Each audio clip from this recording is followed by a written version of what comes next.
Have you ever stopped to think about when exactly life begins? Is it at conception, the first heartbeat, or when the brain starts working? Science has no definite answer. Philosophy doesn't either. Yet strangely, many laws act as if there's absolute certainty about this. In the United States, this debate took a drastic turn. In 2022, the Supreme Court overturned Roe v. Wade, removing federal protection for abortion rights. Now each state has the power to decide whether the procedure is allowed or not. For some, this was a victory for the pro-life movement. For others, it was an attack on personal freedom. But is this issue really that simple? Behind the headlines and heated opinions, there's an uncomfortable truth. No one can say with absolute certainty when life truly begins. If science itself cannot provide a clear answer, what exactly are we defending? Life, control, morality? What's really at stake in this discussion? Maybe, before trying to define when life begins, we need to understand why we are so desperate for this definition in the first place.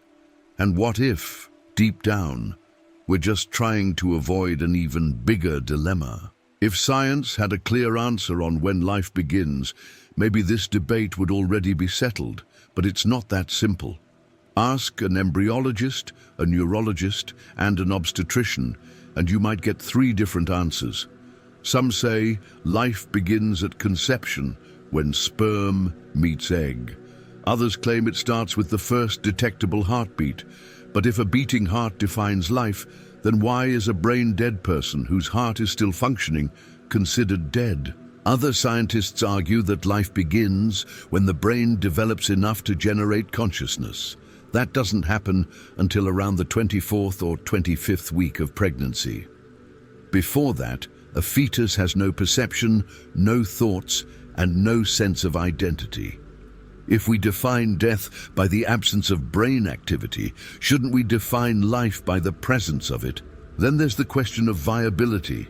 Before the 22nd week, a fetus cannot survive outside the womb. Without maternal support, it simply wouldn't develop. But if the ability to survive defines life, does that mean life depends on available technology? A century ago, premature babies couldn't survive before 7 months. Today, medical advances have changed that. Should laws be based on current medical capabilities? If science itself cannot provide a definitive answer, why do so many laws treat this issue as if it's black and white? If science can't give us a single answer, then where do the laws that regulate reproductive rights come from? Most people assume abortion has always been illegal, but history tells a different story. For centuries, in many cultures, abortion was accepted and even encouraged under certain circumstances. In ancient Rome, for example, it was considered a private decision for women. In the United States, the first restrictions on abortion appeared in the 19th century, but interestingly, they had little to do with morality or protecting life. Licensed doctors push for abortion bans, not out of ethical concerns, but to prevent midwives and unlicensed practitioners from performing the procedure. In other words, the fight wasn't about the right to life, it was about professional monopolies. It wasn't until the 20th century that abortion became a moral and religious battlefield. In 1973, the Roe v. Wade decision granted women the right to choose, but that right lasted less than 50 years. In 2022, the Supreme Court overturned it, leaving the decision up to individual states. What changed? Did people's morals shift, or did politics simply find a new battleground? History shows us that laws don't reflect eternal truths. They change based on who holds power. So, are we really protecting lives, or are we reinforcing a system of control that has existed for centuries? If anti-abortion laws were really about protecting life, we'd expect the strictest states to be the ones that invest the most in mothers and children. But the data shows the opposite. The states with the harshest abortion bans also have the highest maternal and infant mortality rates in the US. In Texas, for example, where abortion has been almost entirely banned, maternal deaths have been rising. This raises an uncomfortable question. Are these laws really about saving lives, or are they about control? If the goal was protection, we'd see increased funding for childcare, financial support for single mothers, and better healthcare systems.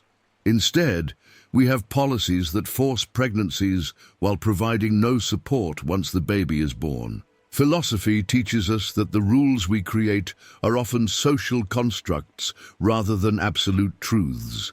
If we look at history, what we now call morality has changed dramatically over time. If right and wrong are constantly evolving, can we trust laws that treat this issue as if it's set in stone? Nihilism reminds us that morality is not written in the stars. It is something we create. That can be terrifying, but it also means we have the power to shape the world we want to live in. If laws are man-made, then they can be remade. And that leaves us with one final question. Are we writing laws to protect people, or are we using them to control their choices? Laws may be written on paper, but their consequences are felt in real life. Since Roe v. Wade was overturned, countless women have been forced to carry pregnancies against their will.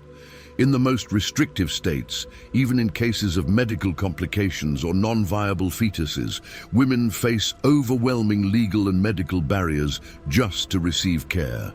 The Turnaway Study, one of the most extensive research projects on abortion access, found that women who were denied an abortion experienced worse financial conditions, higher risks of depression, and a lower likelihood of achieving their life goals.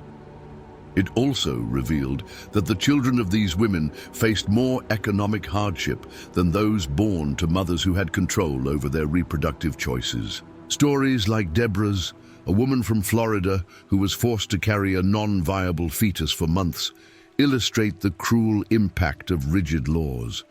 When she finally gave birth, the baby survived for only a few hours, suffering through an inevitable fate. If the purpose of these laws was to protect life, then what happened to hers? So we're left with a difficult question. Who really benefits from these restrictions?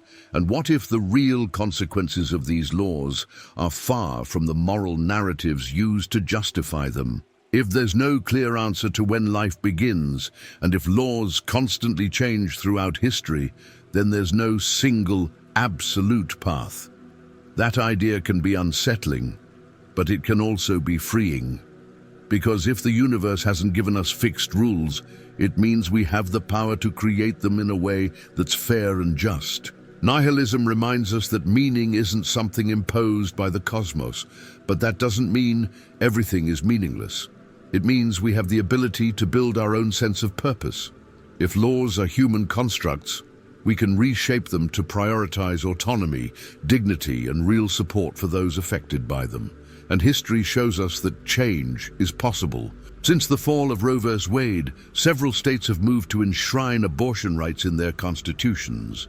These changes don't happen on their own. They happen because people question, debate, and push for choices based on reality rather than rigid dogma. If the universe won't give us answers, the responsibility falls on us. The question isn't just, when does life begin, but rather, who should have the power to decide? If we can create our own rules, why not create them in a way that respects individual freedom?